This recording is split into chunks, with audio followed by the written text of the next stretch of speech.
여러분 반갑습니다. 정문서 목사입니다. 하나님의 은혜가 여러분과 함께를 주의 이름으로 간절히 기원합니다. 기도하겠습니다. 주님, 지혜를 더하여 주셔서 깨닫게 될 때에 깊은 감동과 기쁨이 충만하도록 도와주시옵소서. 예수님 이름으로 기도하옵나이다. 아멘.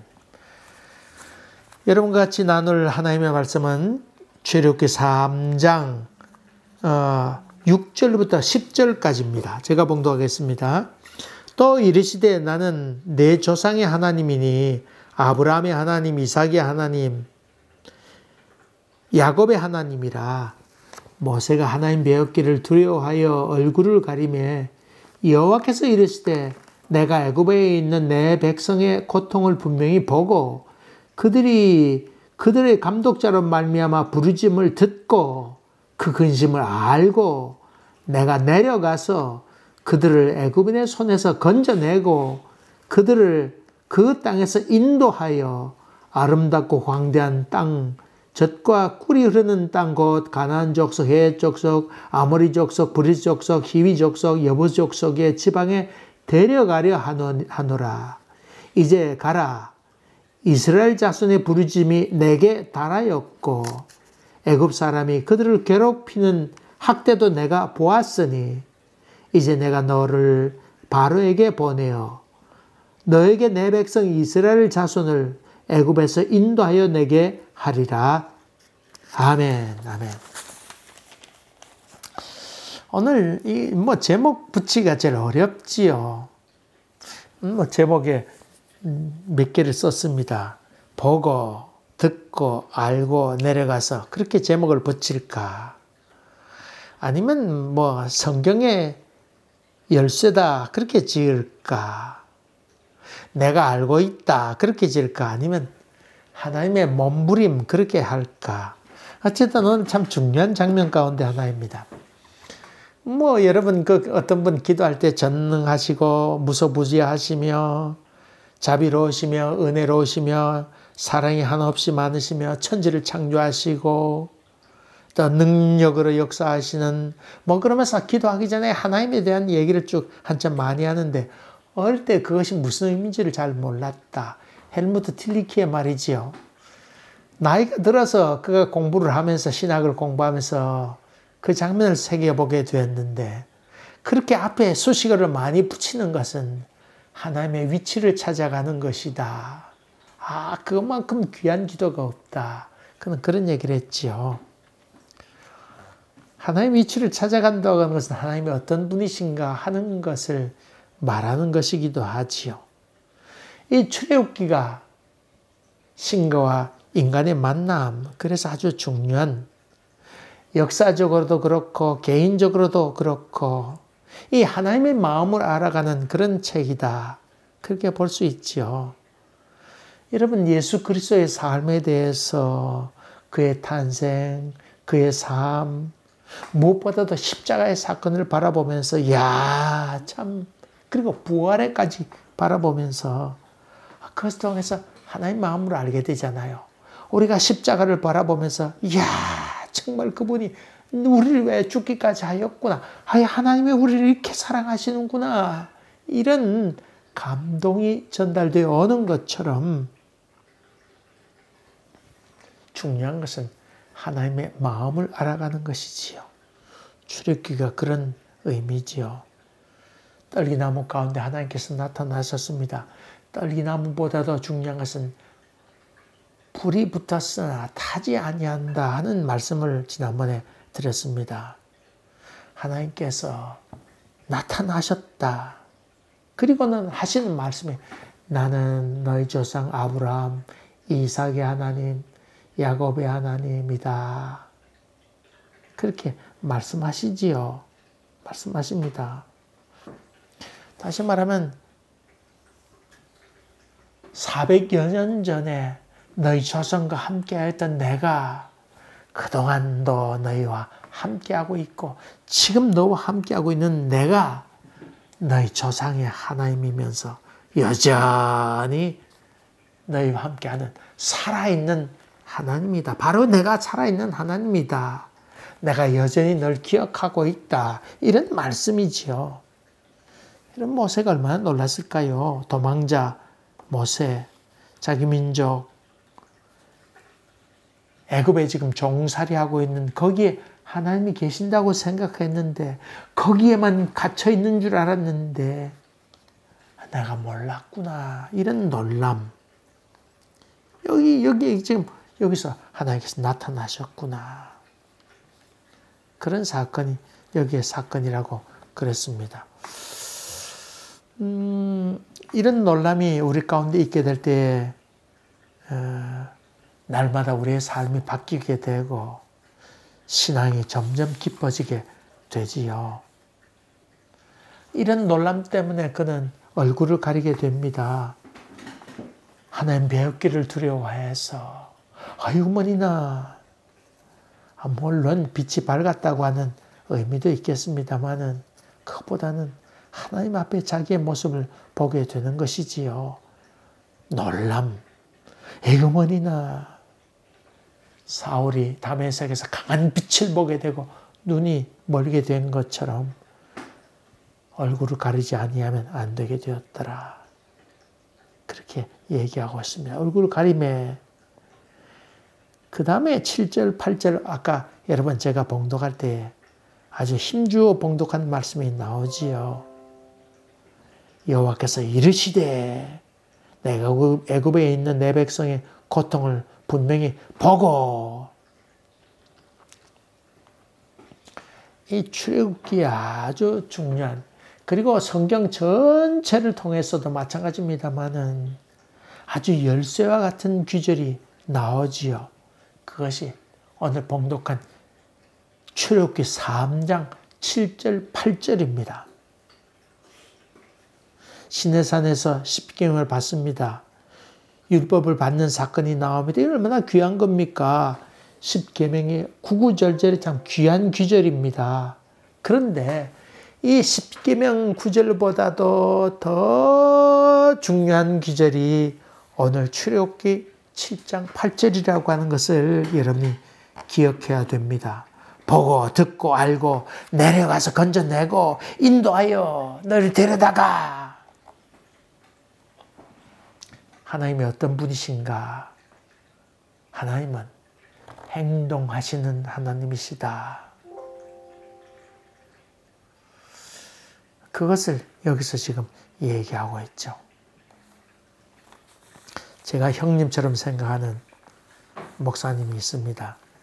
샤롯에 계시는 그 이승태 목사님 계십니다. 저보다 10년 연배신데 어쨌든 그분 이렇게 참 제가 참 존경하는 그러면서 참 형님처럼 이렇게 생각하는 그런 분이 있습니다. 근데 그분은 시인입니다.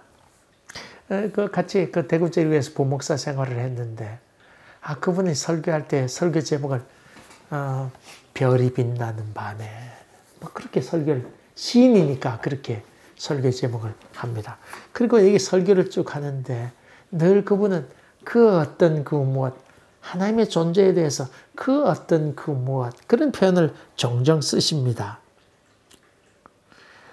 설교하고 그렇게 내려오시면 제가 그 형님들 그 목사님 그 어떤 그 무엇이 뭡니까? 하나님이 이런 분이라고 할 거 꼬집어 얘기해야 되는 거. 그래야 이스라엘 사람들이 가졌던 생각이 바로 그런 생각인데 그 어떤 그 뭐 그런 추상적인 개념으로 설교하는 것은 좀 바른 설교가 아닙니다. 하나님 이렇게 하셨다. 그렇게 어쨌다고 하는 거냐 얘기하셔야 되지. 그 어떤 그 무엇이 그 뭐 그렇게 중요한 겁니까? 제가 그렇게 하면서 그래 어쨌다는 겁니까? 그래서 내가 더 성경적인 설교를 하고 있습니다. 그렇게 따라다니면서 그렇게 얘기했던 적이 있습니다. 물론 그분은 그러면 더 허허허 얘기하면서 하시는 말씀이 그걸 꼭 꼬집어서 얘기하면 안 된다. 그렇게 말씀하시곤 했습니다. 그러면 꼭 꼬집어서 얘기하게 되면 개념이 좁아들기 때문에 좋지 않다. 사람들이 다양하게 있는데 꼭 그것만 얘기하면 되는가? 그 어떤 그 무엇 그렇게 표현해야 된다. 그래서 늘 그렇게 제가 얘기를 하곤 합니다. 중요한 것은 하나님은 행동하시는 하나님, 동사의 하나님, 태초에 하나님이 천지를 창조하시니라. 이거부터 시작해서 하나님은 여전히 살아계신다. 파스칼의 고백처럼 아브라함의 하나님, 이삭의 하나님, 야곱의 하나님, 그리고 철학자의 하나님은 아니다. 추상적인 개념으로 멀리 있는 그런 하나님이 아니고 하나님 지금 여기 계셔서 우리와 함께 하시고 역사하신 분이다. 그것을 얘기하고 있지요. 하나님은 멍청하게 계시면서 그냥 존재하는 존재로서의 가치가 있는 분이 아닙니다. 그는 철학자들의 하나님입니다. 하나님은 가만히 있지 못하시는 분. 그래서 하나밖에 없는 아들 우리에게 보내기까지 하는, 십자가에 달려 죽기까지 하게 하시는 그런 하나님. 어떤 분이 그렇게 얘기했습니다. 사랑이란 무엇인가? 사랑은 가만히 있지 못하는 것이라. 사랑하는 사람이 있으면 그냥 보고만 있는 것 아닙니다. 찾아가서 지켜보기도 하고 선물도 준비하기도 하고 옷도 털어주기도 하고 사랑한다 말하기도 하고. 사랑은 가만히 있지 못하는 것이죠. 그리워하고. 아이고, 그런 것이 사랑이죠. 가만히 있지 못하는 겁니다. 그래서 아까 첫머리에 얘기한 것처럼, 그래서 그 제목을, 설교 제목을 하나님의 몸부림. 사실 이스라엘의 고통 가운데 있어서 하나님께 막 부르짖고 했다는 부르짖음보다도, 거기서 강조하려고 하는 건 부르짖음보다도 하나님이 그것을 듣고는 마음 아파하시면서 듣고 있으면서 그거 보고 안타까워하는 그런 하나님. 그런 하나님. 여러분, 그런 하나님을 진정으로 알게 될 때 우리도 열심히 살게 되지요. 하나님이 일하시니 나도 일한다. 예수님께서 말씀하신 것처럼 바로 그런 삶인 것을 보게 됩니다. 아이고, 이거 참, 출애굽기 3장 7절, 8절 그 귀절이 얼마나 놀라운 귀절입니까? 하나님은 행동하시는 분이시다. 여러분 어때요? 스데반이 돌 맞아 죽게 될 때에 스데반이 하늘을 우러러 보게 됩니다. 그럴 때 예수님이 어떻게 하고 있는 장면을 목격하게 돼요. 하나님 우편에 서서, 아주 중요한 장면이죠. 하나님 우편에 앉아 계시는 것 아닙니다. 스데반이 돌 맞아 죽는 것을 보시면서 아이고, 야, 힘내라. 용기를 가져라. 내가 너와 함께하마. 돌 맞는 거 두려워하지 말아라. 그러면서 서서 응원하시는. 여러분, 야구장에 가게 되면 자기 편 응원할 때, 신날 때나 아니면 지고 있을 때 앉아서 아이고 아이고 이러고 있습니까? 일어나서 힘내라고 힘내라고 그렇게 얘기하는 것처럼 하나님 보좌 우편에 서서 응원하시는 그 예수 그리스도를 눈으로 목격하게 되자 그는 돌 맞아 죽는 것도 넉넉히 감당해내게 되지요. 주님은 가슴 아파하시면서 지켜보고 계셨습니다. 모세는 자기의 민족을 보고는 고통스러워합니다마는 하나님은 그 장면을 보고 벌써 고통스러워하시고 인도하시기로 작정하셨습니다. 그런 하나님이라면 하나님은 나의 고통도 다 알고 계셨구나. 여러분, 그 장면, 오늘 봉독한 말씀, 바로 그 말씀은 바로 내가 너를 보고 있다. 이스라엘 민족을 보고 있다. 내가 너를 지켜보고 있다. 이런 말씀이지요. 여러분, 이스라엘 민족을 출애굽시키는 이 사건도 참 중요한 일입니다만 이 사건보다도 더 중요한 것은 또 십계명보다 더 중요한 것은 하나님이 어떤 분이라고 하는 자기 계시의 말씀. 나중에 뭐 또 나는 스스로 있는 자다 그런 말씀 나옵니다만은 그 앞에 하나님이 어떤 분이라고 하는 하나님의 속성, 그것이 여기 잘 드러나 있는 자기의 계시의 말씀이라 그렇게 볼 수 있죠. 이제 하나님은 모세를 만나서 그에게 너는 가서 너희 이스라엘 자손을 구해내라. 내가 그들의 고통을 들었다. 그렇게 말씀하시면서 새로운 사명을 주시게 되지요. 하나님은 그냥 할 일이 없어서 그렇게 찾아오는 것 아닙니다. 그냥 놀이차 오신 게 아닙니다. 그분은 늘 곁에 계시지만은 특별한 사명을 주실 때는 자기를 드러내면서 활짝 드러내면서 특별한 사명을 우리에게 전달하시기도 하지요. 보란 예수를 만나게 될 때에 내가 내게 분부한 것을 가르쳐 지키게 하라. 세례를 주고 민족을 제자로 삼아라. 그렇게 부활한 예수가 제자들에게 얘기하고 있죠. 창세기 12장에 아브라함이 하나님 만나는 장면이 있습니다. 그 암까지 3장부터 시작해서 앞에 창세기 1장, 2장 천지창조에 관한 얘기하고 3장부터 시작해서 인간이 죄를 짓고 또 회복하고 죄를 짓고 회복하는 그런 일들, 인간의 원죄, 그걸 반복하는 사건이 11장까지 나오잖아요. 11장까지. 그랬는데 하나님께서 12장으로 넘어가면서 한 주목한 사람이 있었는데 그 사람이 바로 아브라함이었습니다. 하나님께서 아브라함을 부르셔서 그에게 내 민족에게 떠나라. 거기서 떠나라. 내가 그냥 거기서 그렇게 살다가 죽는 것보다 이런 일을 하도록 해라. 그렇게 사명을 불러주시지요. 9절에 이제 가라. 그렇게 말씀하십니다. 여러분, 모세가 그 광야 지나면서 자기 민족을 생각했을까요? 모세가 그 광야에 있으면 40년 지나면서 광야에 살면서 애굽에 몰래 들어왔다 나갔다 했을까요? 찾아가 보았을까요? 뭐 그런 생각 좀 해보게 됩니다. 이야, 참. 그러면서 자기 민족의 고통을 자기가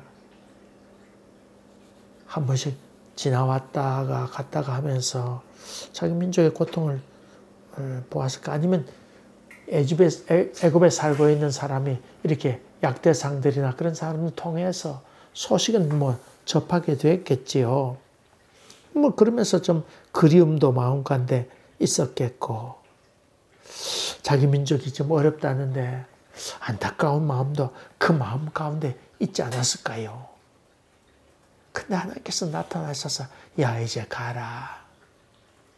그렇게 지금 말씀하고 있습니다. 여러분 어때요? 다윗 왕이 있는데 우리아의 아내를 취하지 않아요. 나단 선지가 와서 비유를 들어서 얘기하잖아요.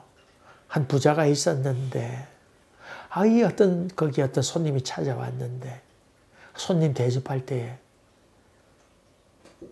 자기 가난한 사람의 어린 양, 자기 딸처럼 생각하는 어린 양을 뺏어가지고 대접하게 되었다.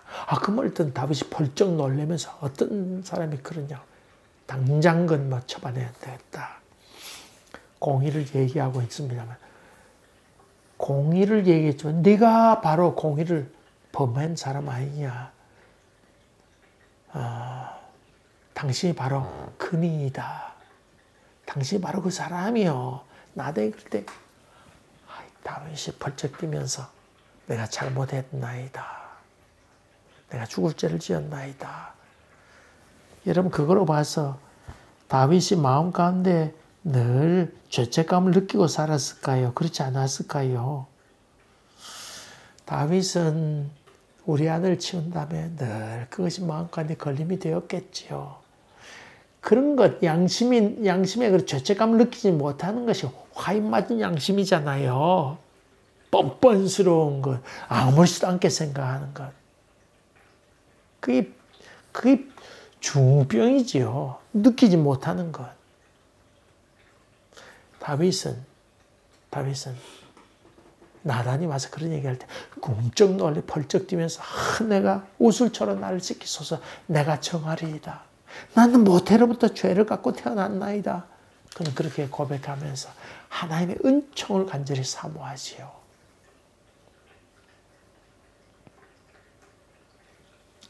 이제 가라. 여러분 이 말 들었을 때 모세가 어떤 생각이 들었을까요? 모세는 이 광야의 삶, 40년 삶을 살면서 가졌던 생각들, 이런 것들 다 내려놓지 않았을까요? 자포자기하기도 하고 꿈도 예전엔 많이 가졌을 텐데 양을 치면서 그런 꿈들을 하나하나 다 내려놓았지 않았겠어요? 더구나 자기 사업 잘 되는 것도 아니고 장인의 양무리를 치던 가운데 있었는데 그런 패배주의적인 생각, 또 나이가 점점 들어가면서 의욕도 사라졌을 거 아니에요. 은퇴의 삶이 그 앞에 이제 있게 되고 깊은 열등감도 있고 또 피해의식도 많이 있지 않았을까요? 두려움도 있고 또 예전에 자기의 과거가 그의 발목을 잡고 있지 않았을까요? 살인자 모세, 도망자 모세. 어쩌면 그 애굽 땅에 자기의 그 가족들, 이미 자기의 가족들이 결혼했을 거 아니에요. 사실은 결혼했을 거 아니에요. 결혼해서 살고 있다가 도망 났을 거 아니에요. 이미 그 자기의 아내도 나이도 많았겠고 또 자기의 자식들도 나이가 이미 많이 있었을 텐데 한 번도 찾아가 보지 못한 그 죄책감, 그런 것도 많이 있었는데 이 죄책감으로 인해서 과거를 잊지 못하고 있지 않았을까요? 여러분, 세월이 지난다고 해서 과거를 잊어버리는 거 아니에요. 그런 것 때문에 더 마음간에 새겨져 있는 그런 상황이겠습니다만은 그런 발목을 잡고 있는 자기의 과거가 있음에도 불구하고 하나님께서 그에게 찾아오셔서 이제 가라. 이제 가라. 야, 이제 갈 때가 되었다. 이 말씀은 얼마나 놀라운 말씀일까요? 그 말 가운데 내가 이미 너를 알고 있다. 나도 알고 있다. 그것을 여기서 얘기하고 있습니다. 이제 가라. 이 말 가운데는 내가 다 알고 있다. 정리해 놓았다. 이런 말씀입니다. 사랑하는 교회 여러분, 우리 과거가 다 있습니다. 그런 하나님께서 우리를 찾아왔다고 하는 것은 이미 과거를 내가 알고 있고 예수 그리스도로 말미암아 내가 다 용서했다. 이것을 우리에게 말씀하고 있다고 하는 것입니다. 여러분, 주님께서 여러분을 찾아오게 되는 은혜가 있기를 바라고 이미 문 밖에 서서 여러분들 마음을 두드릴 때 활짝 마음을 열고 주 앞에 고백하면서 주님, 내 과거는 이렇습니다마는 하나님께서 내 처지와 형편을 이해하고 긍휼히 여길 줄로 믿습니다. 이런 고백으로 주님 마음가운데 모시고 새롭게 일어나는 영적 거듭남이 다시금 있게 되기를 주의 이름으로 간절히 기원합니다. 기도하겠습니다. 은혜로우신 아버지 하나님, 오늘 말씀을 읽으면서 공부하면서 사랑으로 말미암아 우리를 향한 하나님의 몸부림을 볼 수 있도록 도와주시옵소서. 그리고 이것을 마음 가운데 새겨서 이제 가라. 이런 사명이 우리 가운데 불뜻 일어나도록 도와주시옵소서. 예수님 이름으로 기도하옵나이다. 아멘. 여러분 또 뵙겠습니다. 감사합니다.